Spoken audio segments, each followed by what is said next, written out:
All right. Good evening, everybody, and welcome to the live stream. It is Wednesday, October 16th, 2024 at 8:07. Apologize that we're a little bit late. I was having some headset troubles, and I had to finally do what most tech people recommend, just restart the entire computer.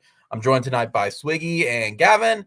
Swiggy, since you didn't really get a whole lot in from the last live stream, have you recovered from the beatdown that we had on Saturday? Did you have any final thoughts from it? Where are you at right now that a couple days were removed from the and I don't know if embarrassment's even the right word anymore, but the tragedy that was Saturday. The only place, the, the only place I am is we know what we know. We know that we know that the offense can't do it. We know that the offense struggles against top 10 teams. Now, the only question is what will. Yeah, we've had trouble against Auburn, who's not a top 10 team, and I have no idea what's going. I have no idea what we're going to get with South Carolina, but I'm excited. But I'm excited to find out. Excited as in you can't wait to see the train wreck happen in person, or excited as, oh, it could go either way. It could go either way. I'm very much on the it can go either way.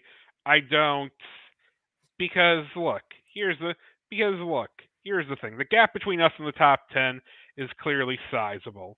No, there's no doubt about that, and it is very unfortunate that that's where we are at the moment. But but we'll see what happens against South Carolina. I feel like we'll have better. I feel like we'll have a better idea against them. Maybe it'll work out. Maybe it won't. Maybe I don't know. I don't know. I don't know. I'm truly expecting anything this weekend. You could tell the only thing I'm not expecting is everything coming together and we're just turning into an offensive juggernaut. But if you told me we had a good offensive performance, I'd buy that. All right. Gavin, what about you? What since we last spoke a couple days ago, where are you at right now? A couple days removed from the Texas loss, are you back to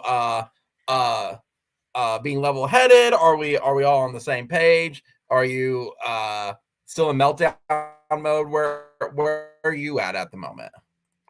Honestly, I kind of feel like I'm just want to be skip my application and just send it in, to Joe Castiglione and Brent Venables at this point. That's where I'm at. Hey, Mm, yeah, so you're telling me there's a chance. There's a chance that I want to go over there and basically go ahead and restructure this offense. That's how I am right now. the I mean, re, I I mean mean, that's a very, restructure. very valid point as the offense is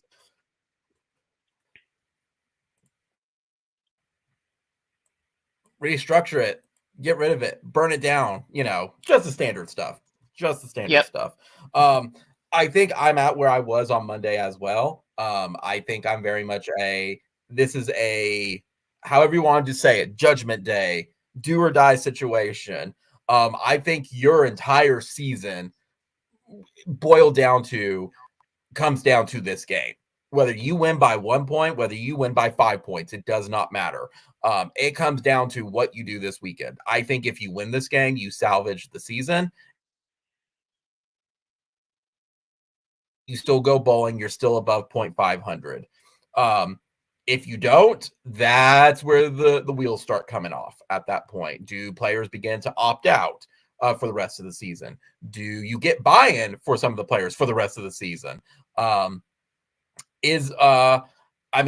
we see a mid-season firing? And I know Brent said that he is not in favor of that. It's probably going to go above him if that happens because you have to have the donors happy. So there's a lot going into this game, and boy, is this not the game to probably have a tune-up or face a very competent offense that took Alabama down to the wire and who can score versus us, who we struggle to get just across 25 yards at this point. I fully expect, like I mentioned it on Monday night, I fully expect the boo birds are going to be out. If they do bad, they are going to get booed, and it's going to be well deserved on it. I think if they lose on Saturday, good luck keeping the rest of the season together. I don't think recruits are going to decommit. I'm not there just yet for it, but it changes the tone of the rest of the season. And I do think it also changes the tone of Venables where he's at. Again, I think the seat is warm, even though he has 5 years.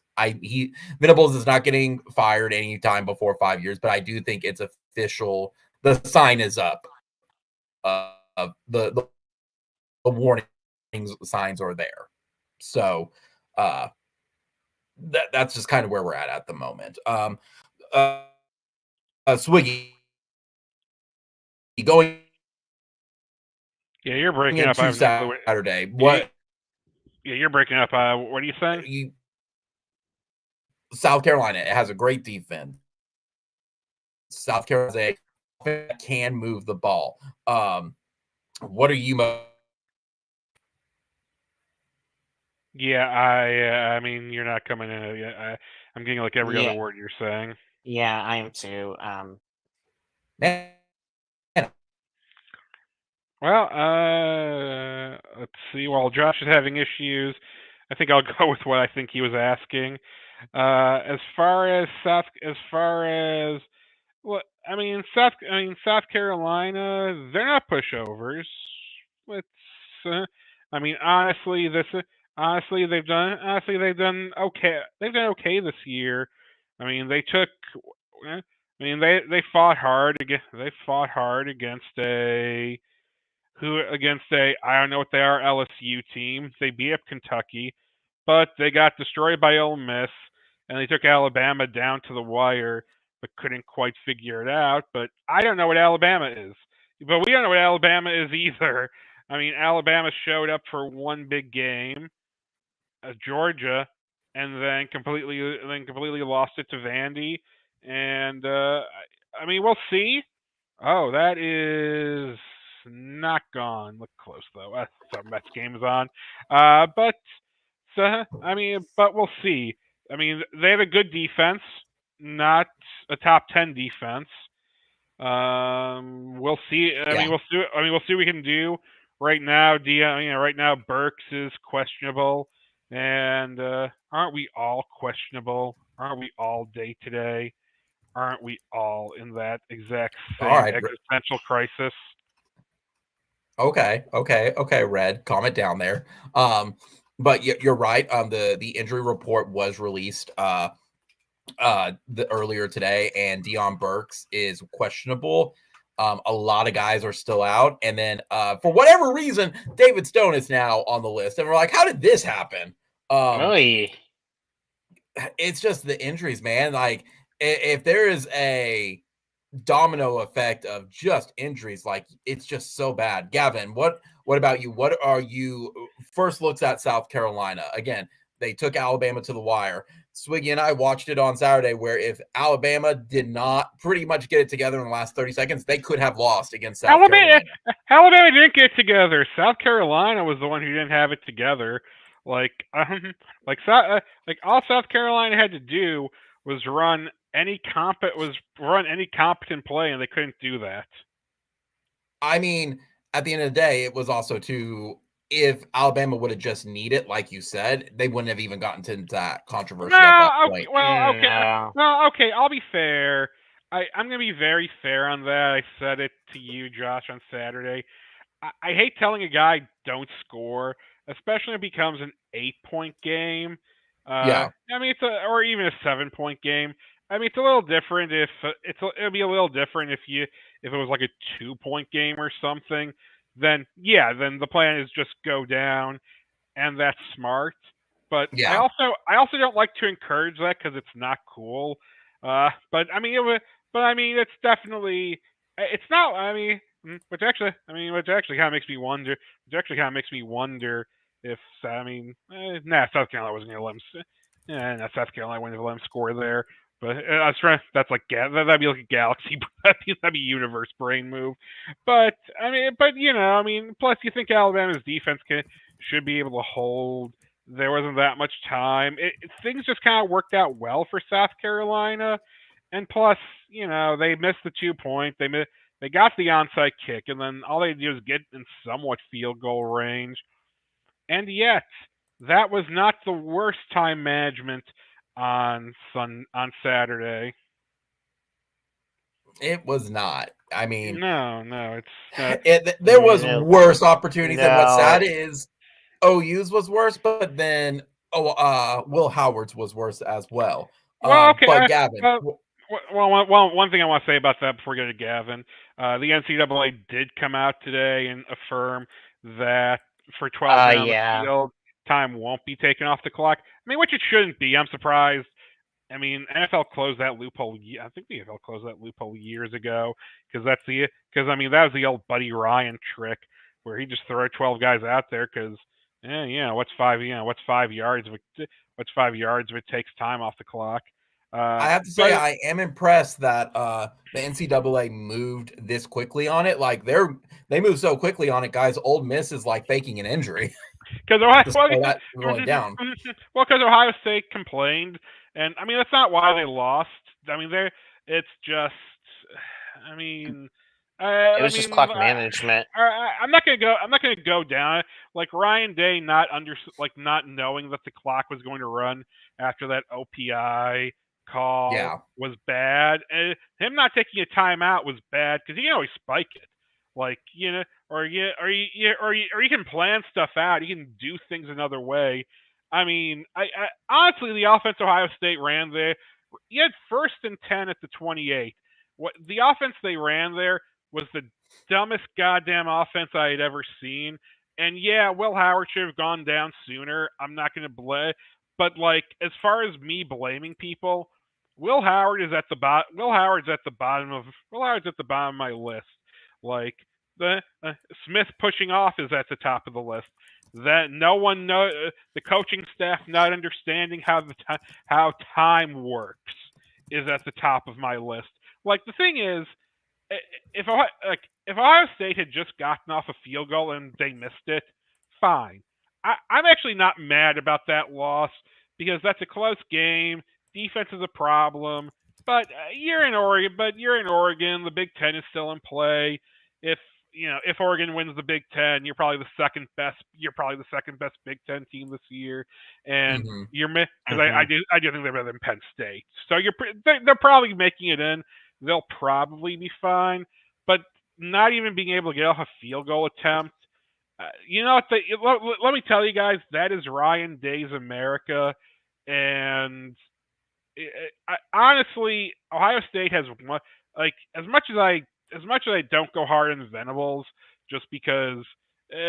But once again, there's a night and day difference between Ohio State recruiting and Oklahoma recruiting, and everything that goes into that. But the thing is, people can't even defend Ryan Day by saying, "Oh, he recruits well." If he recruited well, Will Howard wouldn't be your quarterback, and you'd be starting Dylan. Dylan wouldn't be in Nebraska if you're able to keep on to him. But I mean, I don't know. I mean, my most meat-headed opinion is Ohio State needs to fire Ryan Day and hire Mike Vrabel, just because every single Ryan Day loss is the same. Where it's like, oh yeah, we're gonna win, where everything's going good. Oh, the defense just dies, and we have horrible clock management. Okay. Anyway, that's, I know people are here for OU. That's my random Ohio State overall national segue of the week. So I'm done complaining about that because, I care about my stress level. Gavin, what do you think about the Gamecocks? Don't forget, this is the first time that they are coming to Norman ever. Yeah, with Shane Beamer and everything, too, which he's kind of more known for his special teams, plays and everything else though too, as we all remember, and everything else though too. which Boy, I miss special teams. What is that? Yeah, so which I is kind of more of the more of his forte more than anything else though too. But I will say like the two games and we mentioned Alabama, but we also and this is a game that I also have on the top of my head where they also went wire to wire with LSU earlier this season as well. That's And true. I here's the thing. Like, I'm not saying they're the top of the conference or anything, but it's like they've always had like a few plays here or there, and they would be on a different side of the track right now. Where we're talking about, kind of like one of the most improved teams that we've seen in quite some time. So far this season. I mean, if you think Yeah. about it, it's like.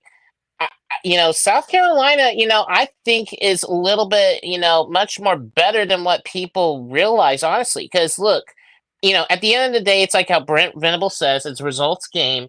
But I still think more than anything that South Carolina is, probably, I want to say they're probably the most improved team in the SEC so far this year. Despite how much talent that there has been. Vanderbilt exists. Vanderbilt exists, Gavin. Hold on. I get what you're saying. I get what you're saying, though. Yeah. Yeah. Vanderbilt is probably a second, though, but I think South Carolina is probably the more improved team the last couple of years. So that I still stand by that. It's okay to be wrong. Yeah. Okay. I mean, points valid though. I mean, I get what you're saying. It's just, I think Vanderbilt feels different because remember the pit from The Dark Knight Rises? Yeah, that's where Vanderbilt has been for as long as football has been around, and this year is one of the few years where they're actually seeing the light of day and they're feeling it. And they're feeling good.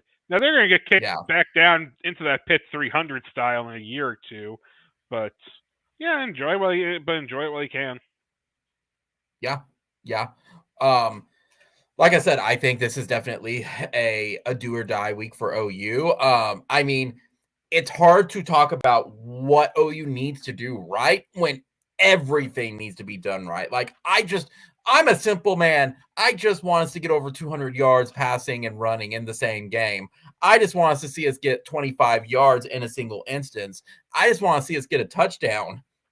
I don't understand how we are like 2.5 3-point favorites. Like, I don't. I'm like, really?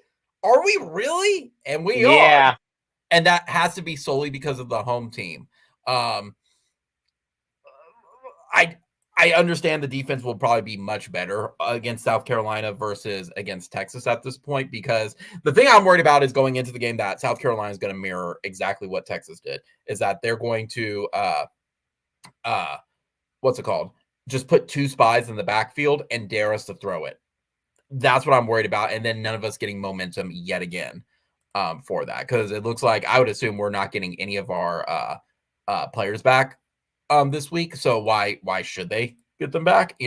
So I don't know what the keys to success outside of, actually play football. Like, that's a first key. Again, right now, I just don't know what direction to take this.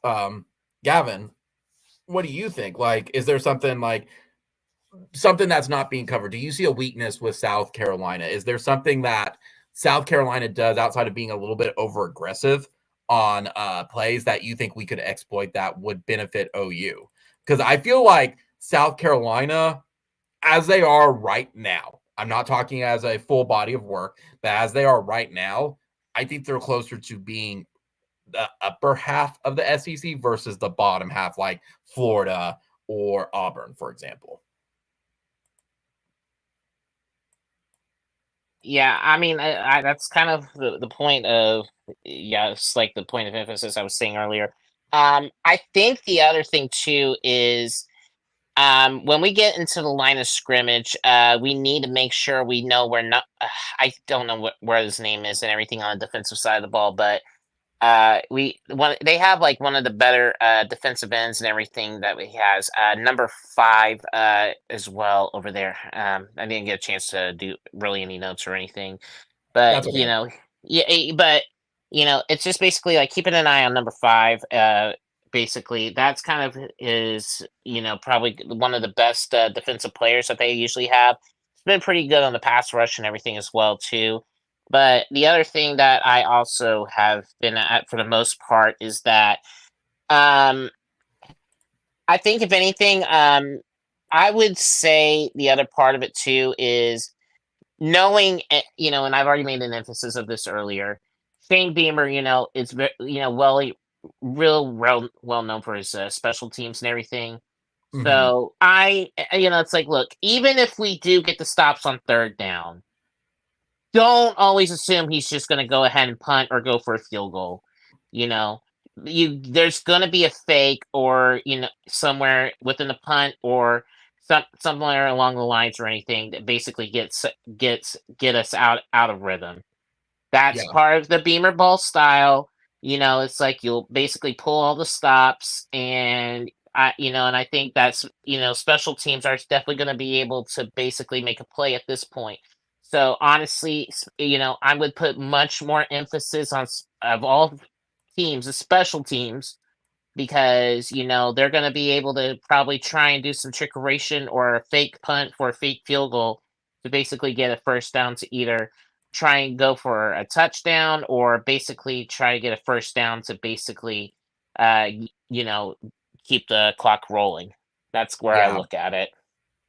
I do think something worth mentioning though is on their side, as I'm bringing my notes and everything up as well, Sellers is also very, very, very young. So they could be potentially prone to fumbling, which would help us out. Like that seemed like we were aggressive last week, and maybe this week that they have a little bit more like room to work with against South Yeah. Carolina versus Texas, where they felt like they had to overcompensate for everything. Maybe this is the difference maker where they don't need to feel that way.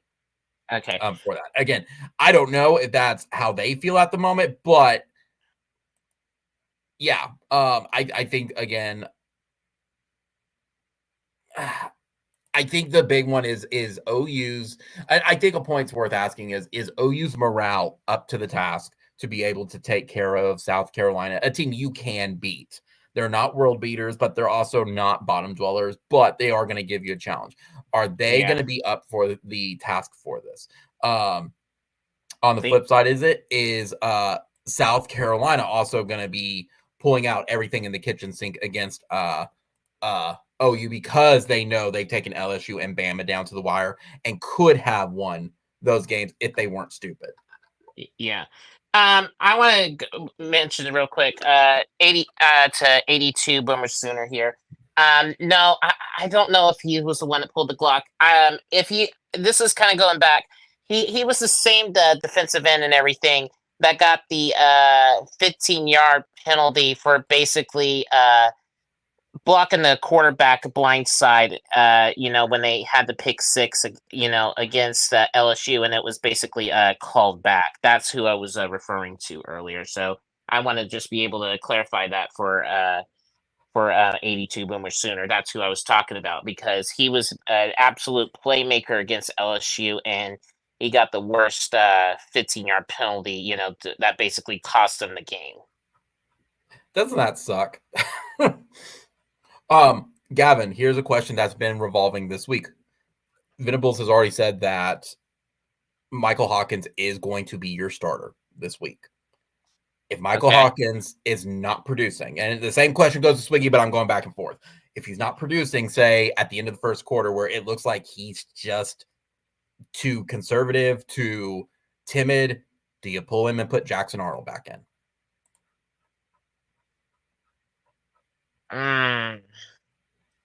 That is another question here because that kind of is in a little bit of a tethering standpoint because here's the option that we've never had really with if we do get Jackson Arnold put back in, The other thing is that you have to remember how many games he's played so far, which, if I'm not mistaken, is so far 3 games. He's If played more than 4. It's like 3 or 4. No, it's like 3, I think, right? who, Jackson? He's Yes. played 4, like 3.5 to 4, because he played all the way up to Tennessee, and then they pulled him near the end of the Tennessee game. Okay, so the issue that I have with this, okay, and this is kind of where I have the issue though too, is that you're also kind of in that point to where you also have to make if you're thinking about the red shirt. That's the other thing too that has kind of been lingering on my mind, is that do you really want to pull that red shirt, and everything after everything that has transpired, for another year?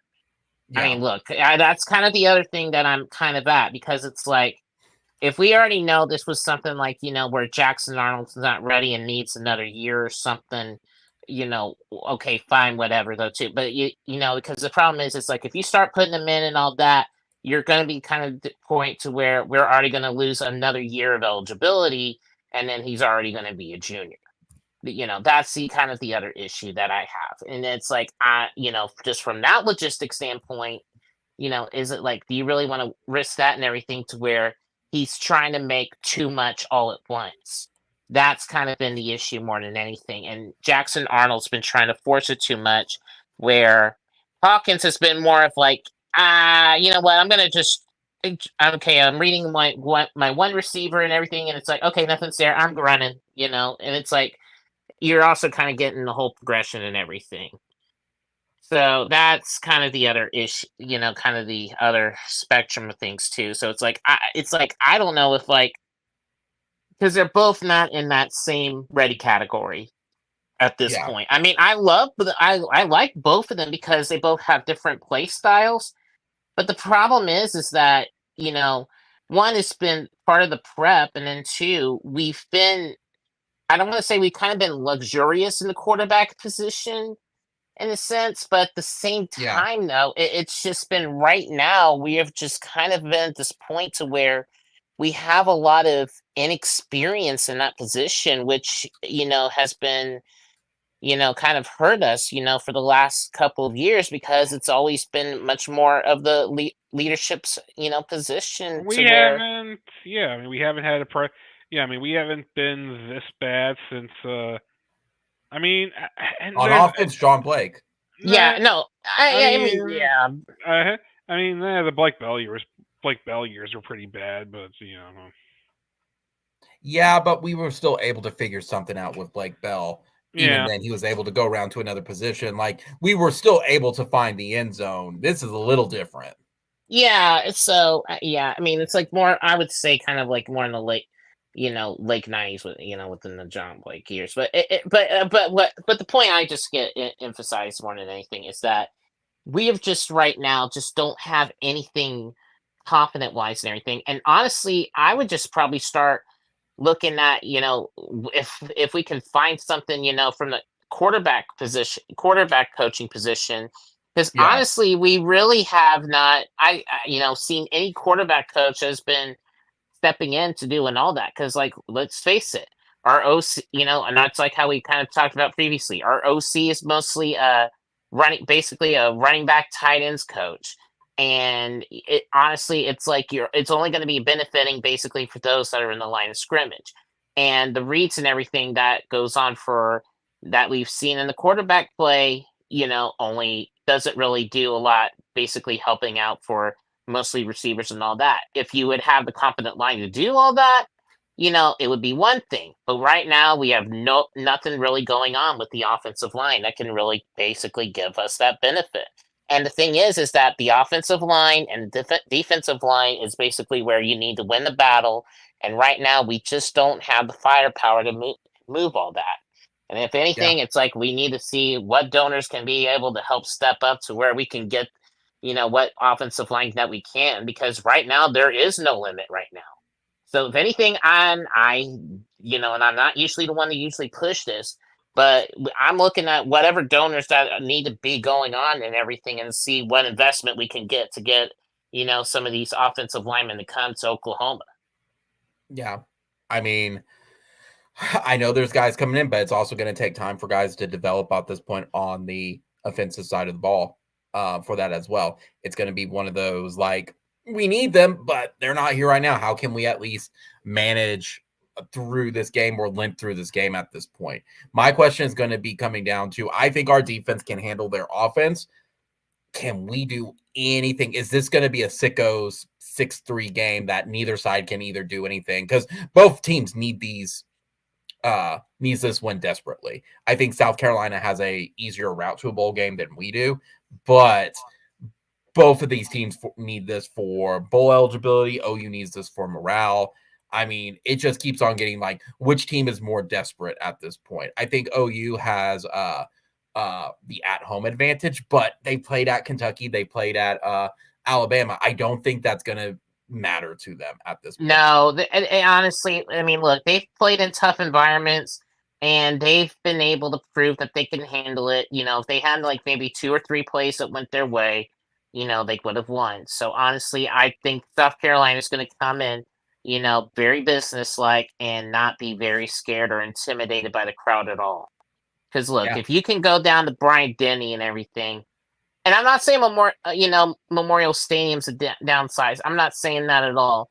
But the problem is, it's basically the same type of environment and everything else, though, too. And that, you know, they've been battle tested through that, and they can be able to go through and be able to beat that, you know, despite the whatever, you know, effort that we have on defense. Honestly. Yeah. Here I guess my next question for both of y'all would be, how bad do you think it gets Saturday before the Boo Birds come out? My joke aside of my booing is going to be in the perfect tip-top 5-star form. Where do you think the booing is going to start? Because that's, I mean, let's be honest, it will happen. If it gets bad enough, it will happen. Yeah. I mean, my guess, I would say, the crowd's gonna be ready for it. You might get a couple during player introductions, but I'm gonna say if it gets to be 14-0, that's when you're gonna start hearing it. Yep. I mean, that's kind of the direction I'm also going, is like, I think if we are behind 2 scores, I don't think it's going to be early in the game, but if we're down 2 scores in the third quarter and it's the same thing over and over, then there's going to be booing. I mean, it's gonna be like the West Virginia game with Rattler, where you really didn't get any Boo Birds to come out until it was obvious that there was just nothing moving. Yeah. And maybe that happens, maybe it doesn't. We'll see. I honestly, like I said, I honestly have no clue, because I keep going back to as bad as we looked against Texas. Texas is, even if you don't think they're the number 1 team, they're at minimum a top 3 team in the country right now. So yeah. I don't think the offense is good. I don't think it's as bad as Texas made them look, just because I mean, Texas is a national championship contention, not Yeah. and I mean, there's enough of a gap when you have young quarterbacks. I just don't know. I just don't know what we'll see. I wish I could tell you. I wish I could say, you know what? We spent the last week worrying for nothing. Offense put up 28 points. They looked fine. Not You're great. supposed to know the answer, Swiggy. What happened? I don't know. Yeah. Unfortunately, my Palantir is not working right now. But we'll see. I know I keep saying we'll see, but that's just where we are going into South Carolina. Yeah. My guess is we're going to look more. I think we're going to look more like the offense we had with Auburn, where you saw flashes, I Yeah. don't know if we'll be fully competent. But if the defense comes out, plays hard, and the offense at the very least has some sustained drives, don't abandon the run. Just don't. I mean, until just straight up don't abandon the run ever. Yeah. And so if they do that, I think I think we could see a tight. I think we could see a tight. I think we'd see a tight game, but a winnable one. It's not going to be easy, but it's. Do you I feel mean, better about this week versus last week? oh, definitely. Like What last gives? Yep. week, And I'll give you the realistic question. What makes you feel better this week versus last week outside of Texas is a more complete team? I don't think that's a good answer. I What makes you mean, feel more better this week? that's what it is. Texas, the talent level versus Tech. I mean, we were starting a rookie QB. We're starting a true freshman QB who only had a game and a half. We're missing 5 wide receivers. I mean, those issues are still there, but Texas is more talented than South Carolina. This game is at home. It's and that might just be enough to put that just and that might be just enough to be able to put us over the top. Gavin, same question to you. Oh. Okay, so I want to answer your first question. I would think the Boo Birds will start coming out if we start with the 3 and out. That's going to be when I think the Boo Birds will start coming out. Honestly, if we somehow How get to many 3 4th and down, outs? I will probably say 2. That's where I'm going to be at, honestly, because we've been tired of the 3 and outs and everything that we've had lately. So I think it's going to be 2. Okay. Then, all right. What about for my other question? So basically, the thing is like I kind of going back and everything to where I'm still having a hard time trying to put a lot of faith and trust and everything going on to where I feel like with the way the offense has been going, I just have a hard time seeing this because it's like South Carolina is not really as much a complete team as Texas as we've mentioned earlier, but they will still give themselves more fits and everything to where I just really don't have a lot of faith in basically kind of going through to where South Carolina would be much more better winning this game than we are, honestly. Yeah. I think, like I said, the issue again is it's hard to predict this game because you have the talent. In my opinion, that's why it's worse than John Blake is. You even have the talent, but you're not utilizing the talent, and the talent is getting wasted at the moment across all sides. I think it's an 11 o'clock game. I think they do want to prove like the season is not over. I do think Stutzman's statement about how we had a players meeting. Okay, that doesn't move me at all. Like, how many players No, meetings have you had this year, guys? Like, we had like what 4 or 5 so far this season. we've had a lot, and it's how much more guys do y'all need to have player meetings before? Every practice is a player meeting in a way, but Yeah. But I get it. I mean, I get why they say that because it's hard to show. Sometimes it's hard to show a fan base that we are taking this seriously. And look, players get more fed up than most players get way more fed up than fans give them credit for. It's just you can't show it. You can't go out on the field and just play with your hair on fire because that's just not how football works. That's just not how football works. You have Yeah. to everything has to be controlled. It has to be clinical. It has to be you're 11 men working as one. It's not so it's sometimes hard to see it. I get why they say it, but like yeah, but it's not. It's like I think I think I'm just numb to it with baseball, where every single team holds a players only meeting at some point in the year. It's a long season.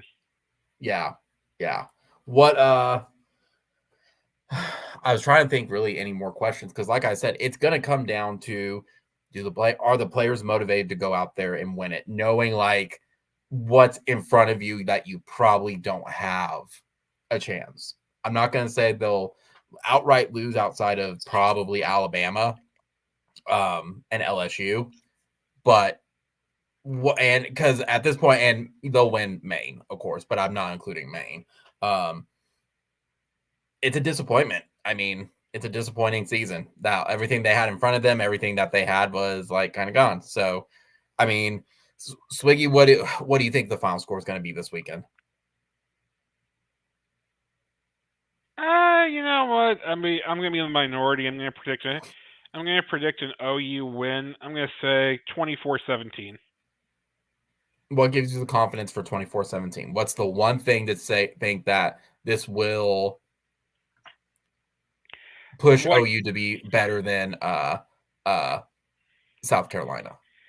It's a home game. It's it's a home game. I'm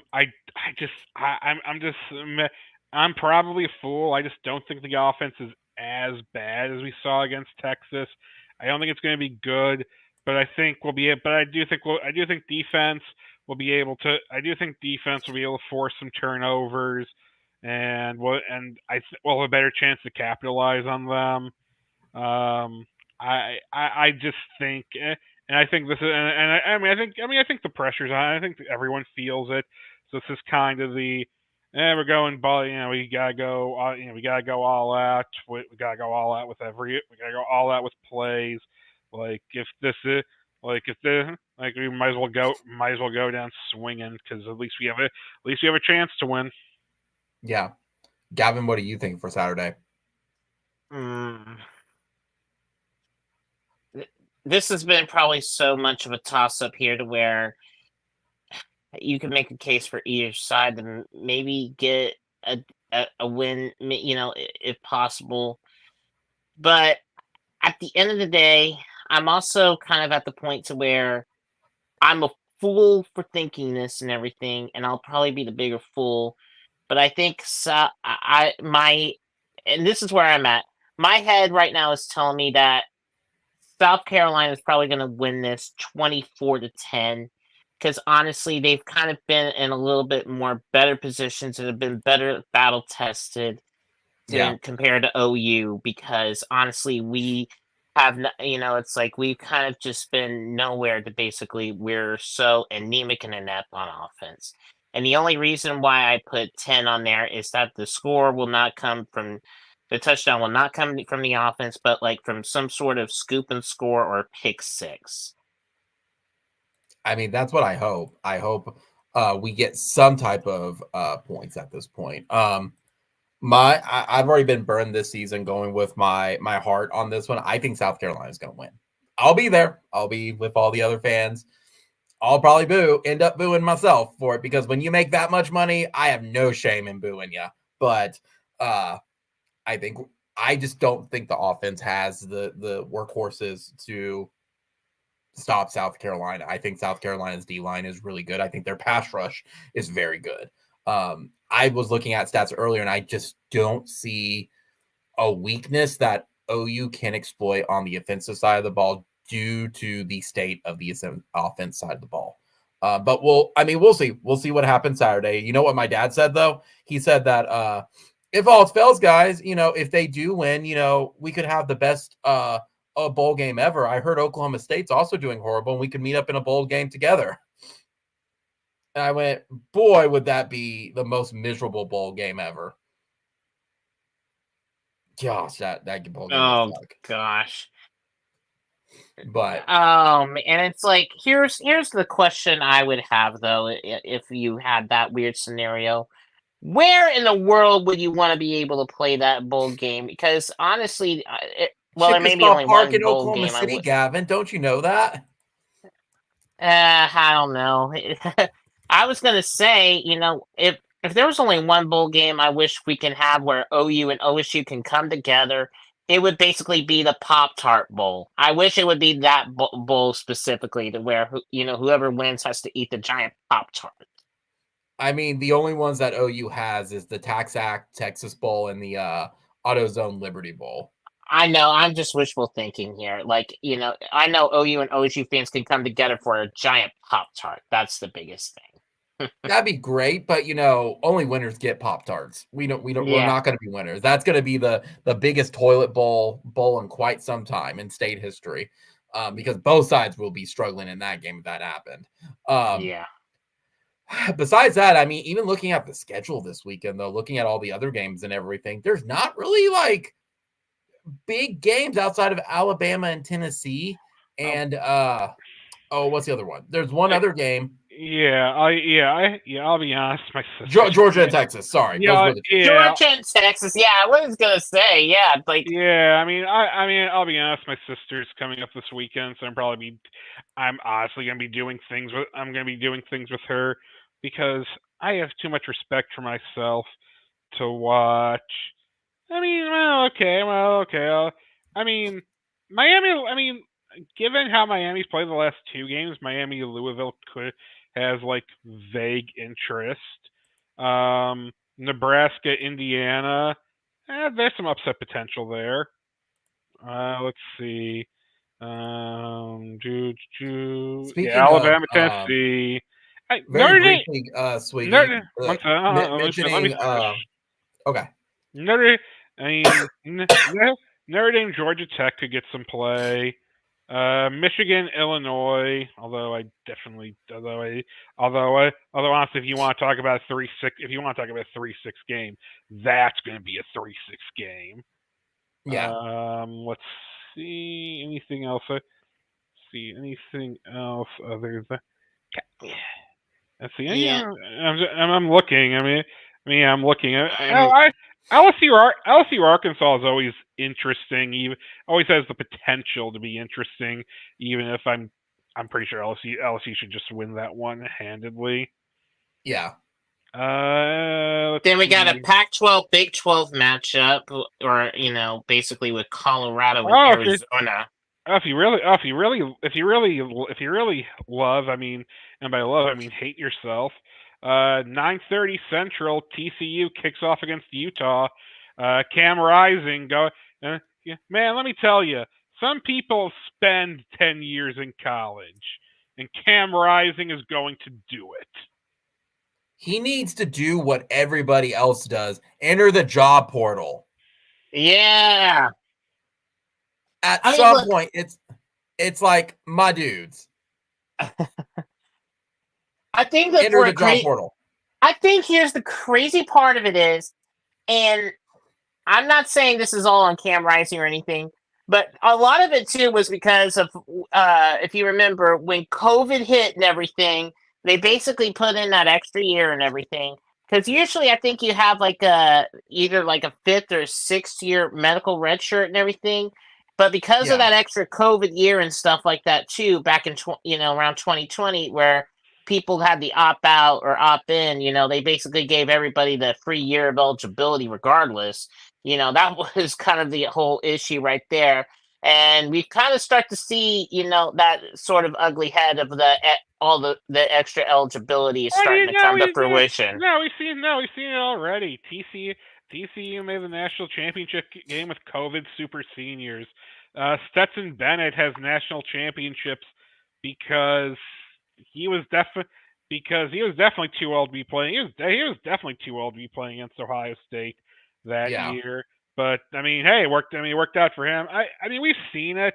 And I'm just saying what the effects are. I'm not saying there's nothing good or bad with it. It's just what the effects are. I'm just saying we've already seen the effects of it, where people.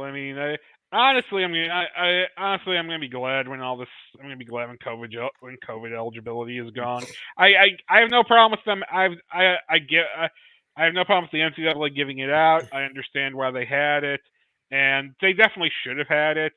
But we've also gotten to ridiculous levels where it's like, oh yeah, but there's always that one guy who keeps getting injured and hangs around the college parking lot, and that's Cam Rising. I still hope that they make a ruling here soon. Like, you get 6 years of eligibility, and that's it.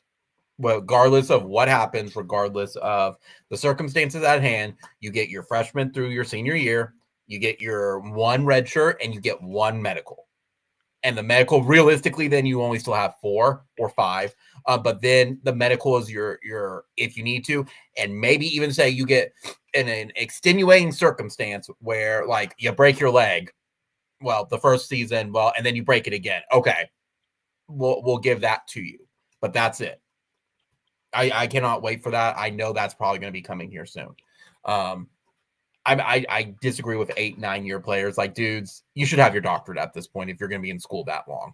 I understand writing it because they know that they're not going to make the money in the NFL, but still. I'll say this. For me, it depends on how it depends on how good the player is. Like, in all honesty, Cam Rising hanging out in college for as long as he has, it doesn't really bother me. Just because, number one, he hasn't played that much, and number two, what do I care? What do I care? What do I care if Utah has some 28-year-old quarterback? And so some I care about, but some of them it's just like, whatever. So I'm very I joke, but I'm very whatever on it. Especially when it's just especially once we get past COVID, and it's just going to be like those handful of players you just have all around the NCAA who it happens to. Anyway, it is about 9 o'clock. I've got to drop. My final thoughts are. Do you have 5 more minutes? I have one more topic, then we'll wrap up. Okay, you got me till 9:05. 9:05. Sure. Okay. So one final topic, and then we'll wrap up, guys, because we will know. While the do or die day for football is on Saturday, do or die in about a little 14 hours, we'll be knowing if the new basketball arena and entertainment district is going to happen in Norman. The votes or the signatures are tallied, it looks like, through tonight, and we'll know at a press conference tomorrow morning at 11:30 a.m. Central Time if they got enough to approve the referendum to bring it to a vote of the people. I don't know where they're at because they have been very, very, very hush and good for them for it, but they've been very quiet about what their numbers have been. They haven't really released any of that solely because you don't want people to not sign it because you already have your minimum amount and everything. So we're all very kind of curious. Based on the press releases, based on the initial feelings I'm having, I think they got the signatures. My initial gut feeling is based on their celebrating the success and the wording of it, and when they talk to the OU Daily, the newspaper for it, there's not enough reason for me to say why they wouldn't have received it, why they wouldn't have gotten enough signatures for it. If they did, next step is going to be they take it to a vote of the people and they go from there. I hold the firm belief if they got over 5 figures and signatures, I think OU should back up from it because I think at that point it's a waste endeavor. You're already playing, even if you take only 50% of those signatures, you're still playing at a handicap of 5,000 people at that point. And I don't think you're going to get enough voters to go out and get that. And I don't think I could be completely wrong on it. But I don't think dorms are considered residency for the state of Oklahoma. So you can't just go pick up some random students at that point. Swiggy, it's happening tomorrow. You've seen the press releases. You've seen OU and Visit Norman, the chamber, basically doing anything and everything to try to continue this. What's your thoughts going into tomorrow thinking on the arena? I mean, good. Good. Let him vote on it. To me, look, I say it a ton. I'm not some.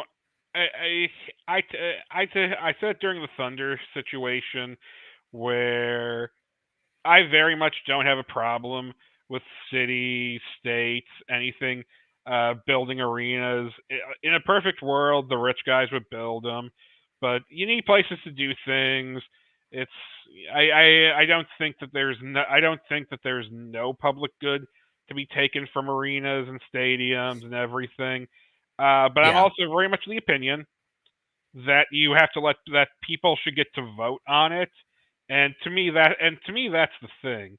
Like, man, I just don't see a whole lot. Like, I just don't see a whole lot of excitement for it. And once again, I could be with you. There could be this massive base that wants it, but I just don't see the plus side of upping upping more congestion in the area and having it there. I mean, that said, I mean, I thought that's it. I mean, I passed the sign. It's a nice looking sign in Yeah. Norman, but uh, but but overall, look, look, look. The important thing is if they went out and got the signatures, it should be up to people to be able to vote for it if they want. I do have to say with you, I don't know I just don't know what I don't know what their math will be on it if they feel they can back down. I will say if they have a large number of signatures, backing down and kind of coming back with another plan might be a better option than burning money on what would most assuredly be an expensive campaign that Yeah. that people just aren't into. If people were into it, fine. But as of now, as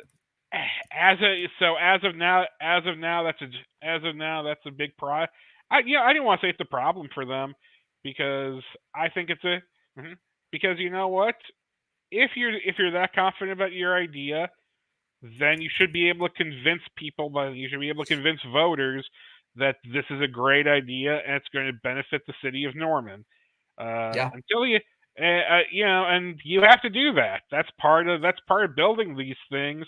And until you do that, there's just not going to be movement. Yeah. Awesome.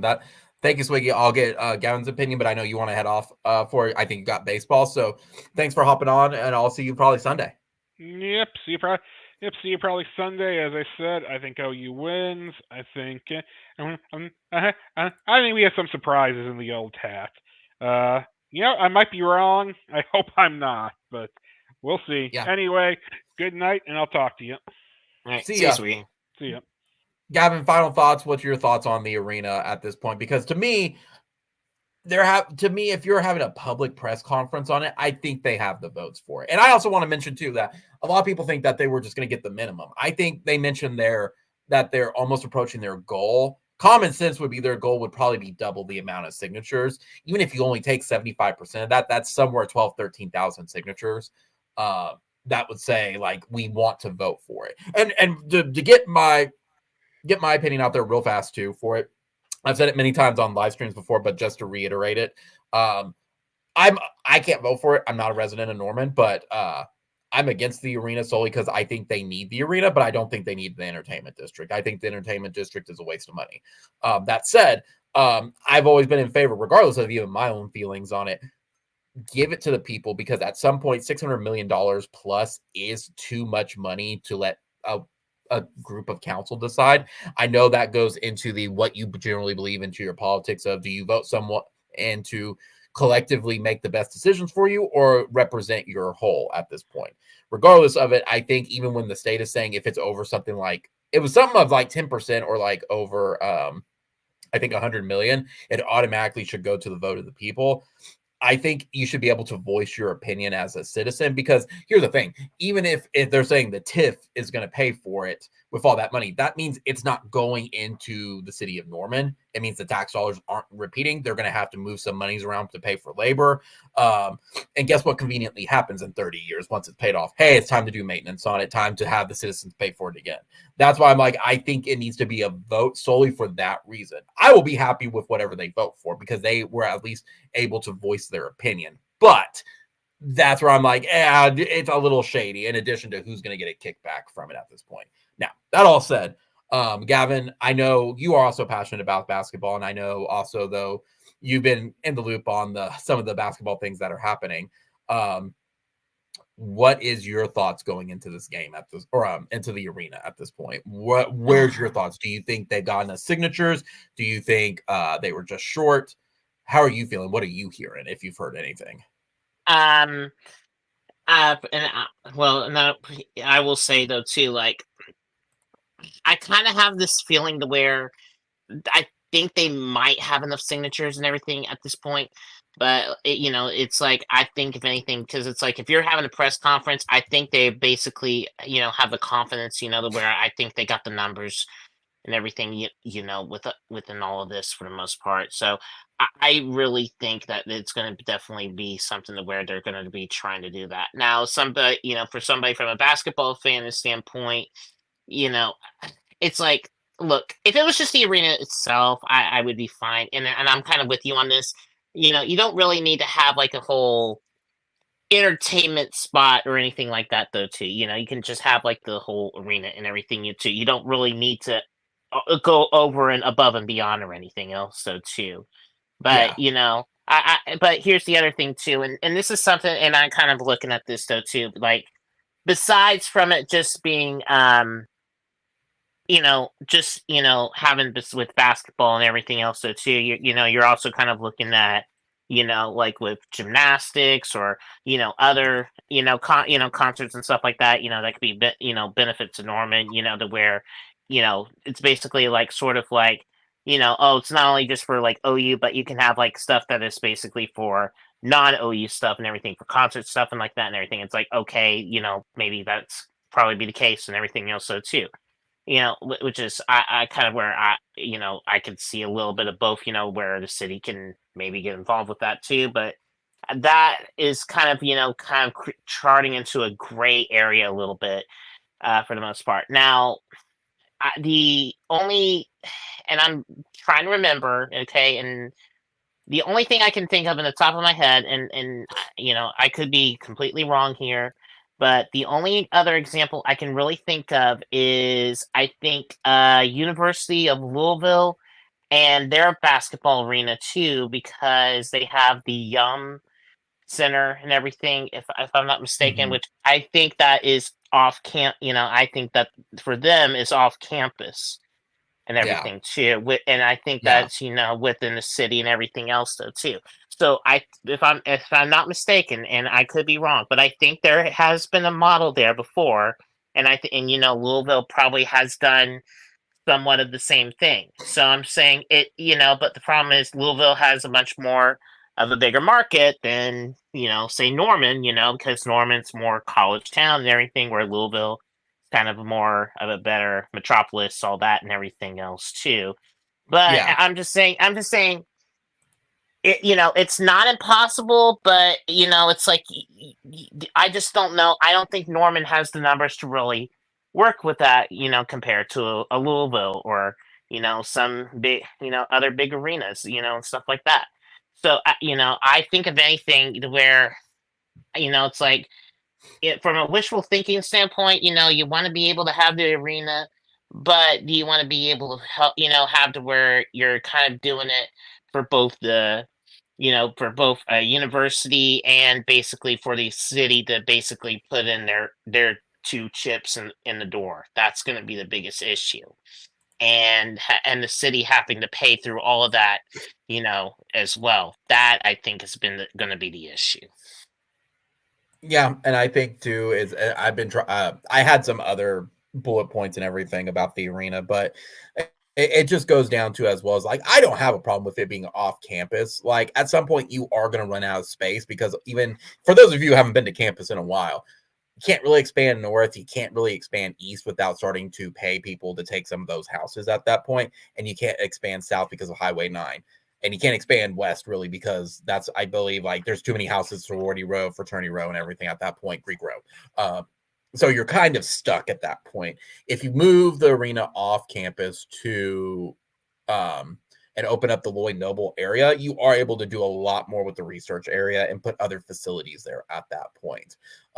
So I've never been against that. I've just been more against the idea of having OU strong arm it and force a late night vote and everything. I think OU did it dirty for it, especially when they paid the students to go basically take up spaces for it. So, like I said, I won't be shocked at all if they have enough signatures.